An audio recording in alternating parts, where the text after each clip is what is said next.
소위 말하는 모태 신앙인이라고 하는 그런 청년들, 어렸을 적부터 단 한순간도 교회를 떠나지 않은 그 청년들과 이야기를 나누다가 보면 구원에 대한 확신이 없다는 거예요.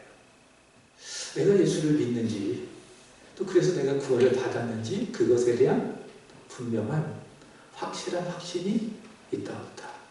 없다. 대부분 그렇다는 거죠. 그래서 깜짝 놀란다는 거예요. 그래서 제가 그런 얘기를 했어요. 한마디 했습니다. 종교인이네. 종교인이네. 여러분, 교회를 열심히 다닌다고 해서 그 사람이 신앙인입니까? 모태에서부터 내가 믿었다고 해서, 모태 신앙인이라고 해서 그 사람이 신앙인이 될 수가 있겠습니까? 열심히 교회를 섬기고 봉사한다고 해서 그 사람이 신앙인이 될 수가 있겠습니까? 모태 신앙인이어도 교회를 열심히 다녀도 여러분 예수 안 믿잖아요. 그 사람은 누굽니까? 종교인인 거예요. 종교인. 문제는 교회 안에 이 종교인이 너무 많다는 거예요. 예수님께서 알곡과 가라지의 비유를 하지 않았어요. 알곡보다 가라지가 너무 많다는 거죠. 그것이 바로 교회의 문제다. 우리 교회는 어떤지 모르겠어요. 따라합시다. 종교인이 아니라 신앙인이 되어야 한다. 아멘. 여기 계신 모든 분들 그저 교회만 다니는 종교인이 아니라 예수를 참 믿는, 그리고 예수를 바로 믿는 신앙이 되시기를 축복합니다. 신앙인은 누굽니까? 먼저는 내가 죄인임을 고백합니다. 내가 죄인입니다. 나는 죄를 많이 지은 죄인입니다. 그리고 이 죄를 위해서 예수께서 십자가에 달려 죽으셨습니다. 부활하셨습니다. 이것을 믿고 나의 인생, 나의 뜻대로 살아가는 것이 아니라 나를 위하여 십자가 지시고 부활하신 예수를 위해서 살아가는 사람, 그 사람이 누굽니까? 그게 신앙이라는 사실이지요. 여러분, 저와 여러분들이 이러한 신앙이 되시기를 예수 그리스도의 이름으로 축복합니다. 아멘. 종교인이 아니라 신앙인의 특징이 하나 있습니다. 그것이 무엇이냐? 하나님입니다. 그러니까 하나님이 좋아하시는 것을 나도 좋아하는 거예요. 하나님이 싫어하시는 것을 나도 싫어하는 거예요. 그것이 무엇입니까? 신앙인의 특징이라는 거예요. 종교인은 관심이 없어요. 하나님이 누구인지에 대한 관심도 없고, 하나님의 마음에 대한 관심도 없고, 하나님의 뜻과 계획에 대한 관심도 없고, 오로지 그저 나를 위해서 열심히 교회 다니고 교회를 섬기는 사람, 구원의 확신도 없이 그런 사람을 뭐라고 하느냐? 종교인이라고 이야기하는 것이죠. 그러나 신앙인은 그렇지 않습니다. 성경 말씀을 읽어가면서 매일매일 말씀을 묵상하면서, 그리고 목사가 이 강단에서 전하는 설교 말씀을 잘 들어가면서 하나님이 좋아하는 게 저런 거구나. 그것을 알고 나도 그것을 좋아하는 사람. 하나님이 저런 것들을 싫어하시는구나 라고 확인하면서 믿으면서 나도 그런 것을 싫어하는 사람. 그 사람이 신앙인인 것입니다. 여러분, 그렇다고 한다면 하나님이 좋아하시는 것이 무엇일까요?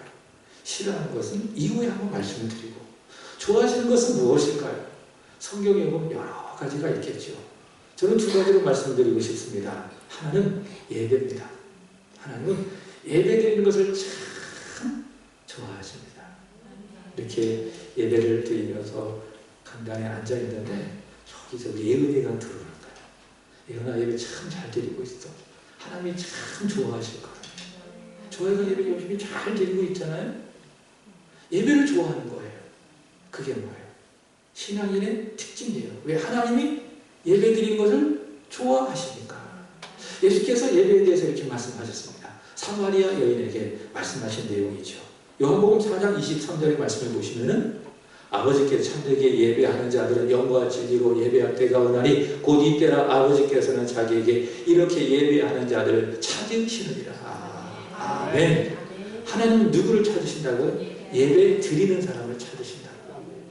오늘 날씨가 좋잖아요.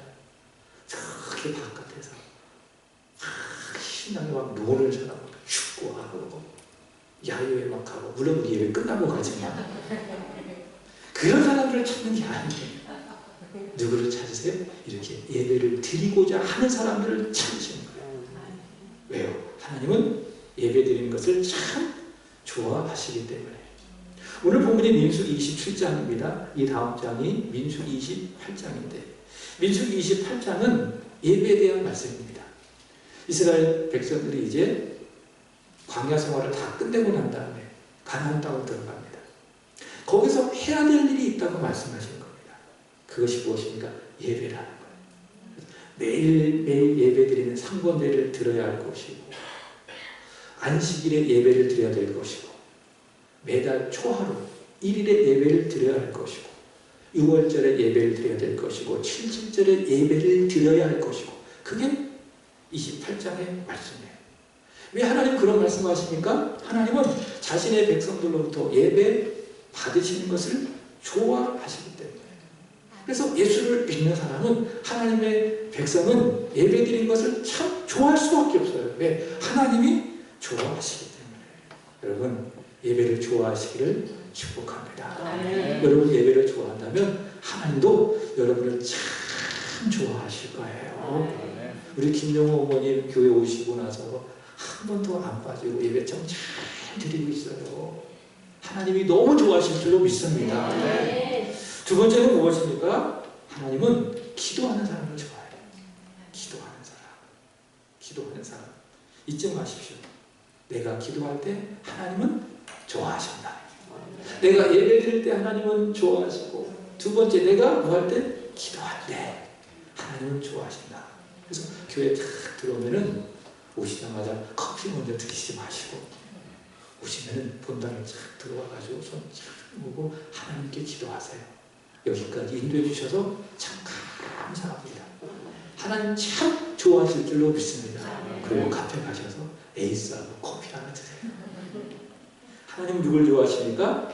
기도하는 사람을 참 좋아하십니다. 하나님께서는 다윗을 참 좋아하셨습니다. 그래서 사도행전 13장 22절의 말씀을 보시면은 내가 이새의 아들 다윗을 만나니 내 마음에 맞는 사람이라. 내가 그를 통해서 내 뜻을 다 이루리라. 내 마음에 맞는 사람이라. 무슨 말씀입니까? 내가 다윗이 참 좋다. 하나님 그렇게 말씀하셨어요. 왜 그럴까요? 다윗은 기도하는 것을 참 좋아했거든요. 그래서 다윗의 기도가 성경에 다 기록되어 있잖아요. 그게 뭐예요? 시편이에요. 다윗의 많은 기도가 시편에 기록되어 있는 거예요. 다윗이 얼마나 기도를 좋아했던지 시편의 고백들이 다 하나님께 드린 기도라고 하는 거예요.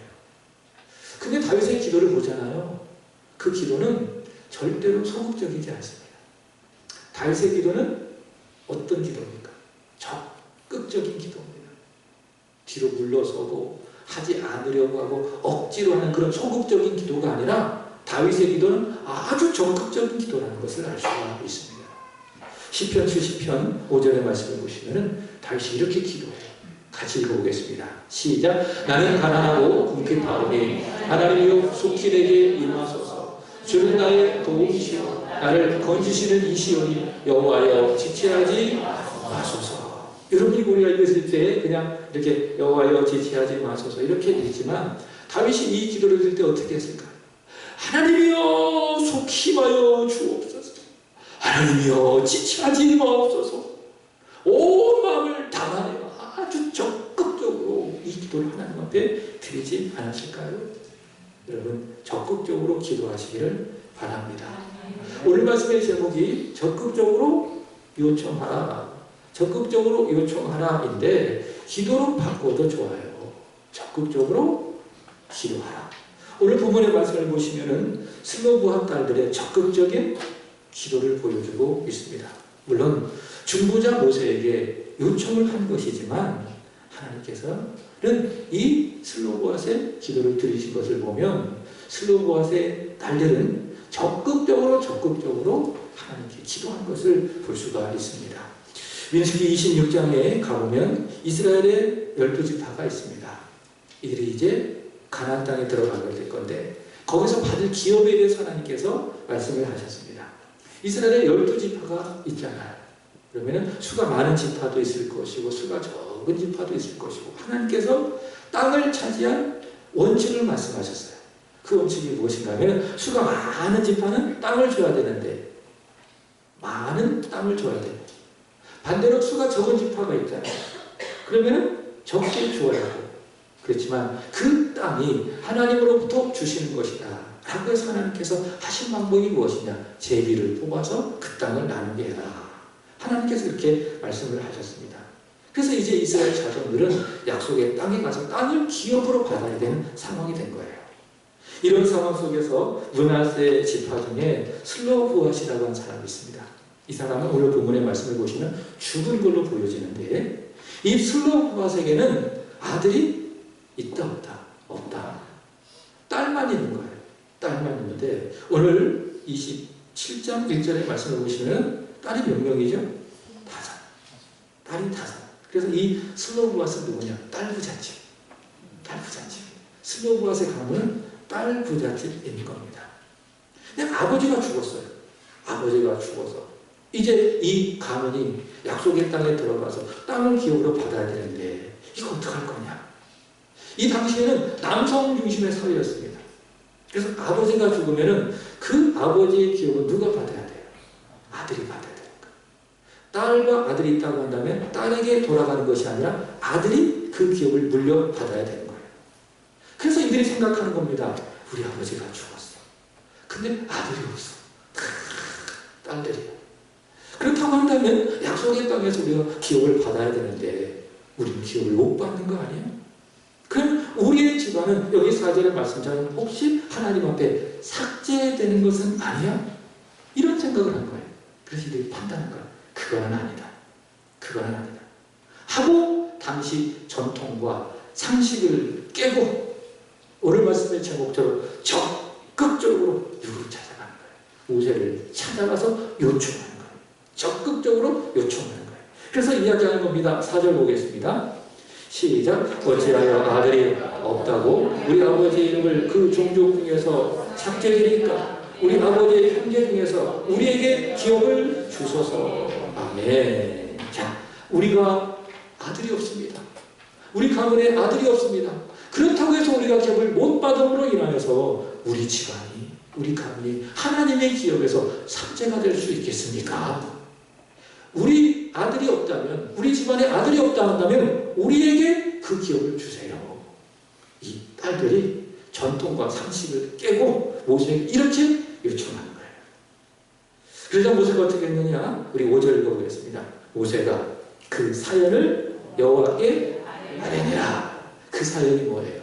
이 슬로브앗의 딸들의 이 사연을 여호와께 아뢰다. 이렇게 이야기하고 있습니다. 자, 거기서 아뢰다. 이 말씀을 여러분 갖고 있는 성경이 개정 성경이에요. 개정. 그러니까 개혁 성경을 개정한 성경이 여러분이 갖고 있는 성경인데 개혁 성경을 보면은 이렇게 이야기하고 있다고요. 어떻게 이야기하느냐? 모세가 그 사연을 여호와께 품하니라. 품했다. 이게 무슨 말일까요? 아랬다. 품했다. 이게 무슨 말일까요? 영어 성경에 보면은 단어를 하나 쓰고 있습니다. 그것이 무엇인가 하면 bring입니다. bring이 무엇인가 하면 가지고 갔다. 그러니까 무슨 말씀인가 하면 모세가 슬로브앗의 딸들의 그 사연을 여호와께 가지고 갔다라고 하는 것입니다. 사연을 여호와께 가지고 갔다. 여러분과 인생을 살아가면서 사연이 없는 사람이 있을까요? 없을까요? 없습니다. 다 무엇이 있습니까? 인생에 사연이 있어요. 사연 없는 사람이 어디 있어요? 저 어린 아이에서부터 노년에 이르기까지 인생을 살다가 보면 다 개인적이든 가정적이든 일터에서든 다 무엇이 있는가 하면 사연이라는 것이 있습니다. 근데 여러분 사연이 없는 사람이 없는데 인생에 문제가 있습니다. 어떤 문제냐? 사연이 있는 게 문제가 아니라는 거예요. 문제는 무엇인지 아십니까? 그 사연이 있음에도 불구하고 여호와께 가지고 가지 않는 게 문제라는 거예요. 인정하시죠? 다 사연이 있어요. 다 문제가 있어요. 문제가 없는 게 문제가 아니라 그 말이죠. 그 사연이 있고 문제가 있음에도 불구하고 그 사연을 들어주신 여호와께 가지고 가지 않는 게 그게 우리 믿음의 사람들에게 있어서 문제다. 사랑하는 여러분, 인생의 모든 사연 혼자 가슴앓이 하지 마시고 하나님께 그 사연을 가지고 갈 수 있기를 우리 주 예수 그리스도의 이름으로 축복합니다. 오늘 말씀의 제목처럼 적극적으로 내 사연을 가지고 여호와께 달려가시기를 바랍니다. 그러면 서론에 말씀드렸던 것처럼 하나님이 좋아하신다, 싫어하신다? 좋아하신다. 너무 좋아하신다. 내 사연을 가지고 여호와께 가면 여호와 하나님께서 참 좋아하시고 기뻐하시다. 마치 집 나간 탕자를 받아주신 아버지처럼 따뜻하게 안아주시며, 야, 네가 사연을 가지고 가구나. 잘했다. 내가 다 들어줄게. 그렇게 말씀하시면서 내 사연에 대해서 응답을 해주시는 겁니다. 하나님께서는 슬로보아스의 딸들의 적극적인 기도에 대하여 어느 부분 어떻게 하십니까? 적극적으로 기도하니 하나님은 적극적으로 응답하시는 거예요. 자, 하나님께서 모세에게 말씀하십니다. 7절을 보겠습니다. 다 같이 시작. 슬로보아스의 딸들의 말이 오르니 너는 반드시 그들의 아버지 형제 중에서 그들에게 기업을 주어 받게 하되 그들의 아버지의 기업을 그들에게 돌릴지니라. 아멘. 적극적으로 슬로보아스의 딸들이 모세를 통해서 요청하잖아요. 기도하잖아요. 적극적으로 기도하니까 하나님도 어떻게 하시는 거예요? 적극적으로 이들의 기도에 응답해 주시는 거예요. 그리고 말씀하시는 겁니다. 그들이 기도한 대로, 그들이 구한 대로 그 아버지의 기업을 누구한테 줘라? 그 슬로보아스의 딸들한테 줘라. 그렇게 말씀하시는 겁니다. 그리고 좀 더 적극적으로 응답하시는 거예요. 8절의 말씀을 보시면은 한 상속법을 제정하시는 겁니다. 사람이 죽고 아들이 없다고 한다면 그 기업을 누구한테? 딸한테 줄 것이고, 9절의 말씀을 본다면 딸이 없다고 한다면 누구에게? 그 형제에게 줄 것이고, 10절의 말씀을 보시면 형제도 없다고 한다면 그 아버지의 형제에게 줄 것이고, 11절 아버지의 형제도 없다면 그 기업을 누구에게? 가장 가까운 친족에게 주라. 하나님께서 너무도 다정하고 적극적으로 이 슬로보아스의 딸들의 요청에 응답해 준 것을 볼 수가 있습니다. 적극적인 기도, 하나님 좋아하시고 적극적으로 응답하신다. 여러분, 전환길이라는 사람 아시죠? 공무원 강사입니다. 역사 강사입니다. 이번에 초등학교 시절 이야기가 흥미로웠습니다. 역사 수업 시간이었습니다. 선생님이 칠판에다가 이렇게 탁탁탁 하고 썼어요. 그 글이 무엇인가 하면은 구주오소경, 이렇게 칠판에다 탁 썼어요. 초등학교 6학년 전한길 어린이가 손을 들고 질문했어요. 경상도분 아니겠습니까? 선생님, 구주오소경이 뭐예요? 이렇게 질문한 거예요. 여러분 같으면 어떻게 대답하시겠습니까? 구주오소경이 뭡니까? 모르시죠? 모르시죠? 삼국시대에 토지를 아주 원활하게 관리하기 위해서 세운 행정적인 제도가 구주오소경이랍니다. 저도 이제 검색을 해 보았습니다. 대답할 거 아니에요? 아, 그래? 구주오소경이란 말씀드린 대로 삼국시대, 통일신라 시대에 땅을 아주 효과적으로 관리하기 위해서 만든 제도가 구주오소경이야. 그렇게 여러분 같으면 대답할 거 아니에요. 근데 선생님이 이렇게 대답하는 거예요. 있는 말 그대로 전합니다. 야! 모르니까 배우지, 새끼야! 그렇게 면박을 주더라는 거예요. 그때부터 이 전한길 어린이는 크게 상처를 받고 그 선생님한테 1년 내내 말 한마디 안 했어요. 질문 단 한마디도 건네지 않았다는 거예요. 여러분, 우리 하나님은 이런 선생님 같지 않아요. 민정하시죠? 믿으시죠? 아멘. 기도하지 않아서 문제지. 기도하지 않아서 문제지. 기도하잖아요. 오늘 슬로보아스의 딸들처럼 적극적으로 내 기도 제목을 갖고 내 인생의 사연이라는 것이 있잖아요. 인생의 고통과 인생의 문제라는 것이 있잖아요. 이것을 갖고 여호와께 달려가잖아요. 탕자처럼 여호와께 하나님 앞에 달려가잖아요. 그럼 하나님께서 야, 왜 이런 걸 갖고 나한테 와가지고 귀찮게 하는 거야. 다른 데 가서 해결해. 이렇게 절대로 우리를 보고 면박하지 않으신다. 오히려 잘했다. 그리고 가장 좋은 것으로 가장 적극적으로 우리에게 응답해 주시는 하나님이심을 믿습니다. 오늘 말씀이 그 하나님을 우리에게 보여주고 있는 거예요. 그래서 이 하나님이기 때문에 이 하나님 앞에 우리가 어떻게 해야 되느냐? 기도해야 되는 거예요. 어떻게 기도? 적극적으로 막 기도하는 거예요. 그 하나님이 매우 좋아하시고 그리고 적극적으로 우리의 기도에 응답해 주신다. 믿으십니까?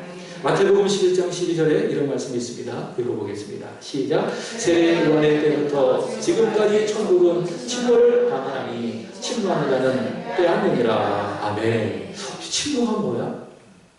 침노가 뭐야? 모르니까 그런 거지. 침노가 뭐예요? 침노는 좀 낯선 단어죠. 어떤 의미냐? 격렬하게 나간다. 오늘 말씀에 의한다면 힘을 가지고 적극적으로 쟁취한다. 그게 뭐예요? 그게 침노예요. 어려운 단어죠. 근데 여러분 배웠어요? 적극적으로 힘을 다하여 쟁취하는 게 뭐예요? 그게 침노예요. 천국은 누가 받는데요? 침노하는 사람이 받는 거예요. 하나님 주셔도 좋고 안 주셔도 어쩔 수 없고 이래도 좋고 저래도 좋고 이런 사람이 천국을 소유하는 게 아니에요. 천국은 누가 소유합니까? 나 아니면 안 돼. 내가 꼭 받아야 돼. 저 사람이 받으면 안 돼요. 내가 꼭 받아야 돼. 아주 공격적으로 적극적으로 천국을 향하여 침노하는 그 사람에게 무엇이 임하는 거예요? 천국이 임하는 거예요. 가정 천국을 만드는 것도 그래요. 열심히 적극적으로 기도하세요. 그럼 하나님께서 가정을 천국으로 만들어 가신다. 네, 천국은 예수께서 말씀하신 것처럼 침노하는 사람이 소유하기 때문에 기도도 마찬가지입니다. 어떻게 기도하셔야 돼요?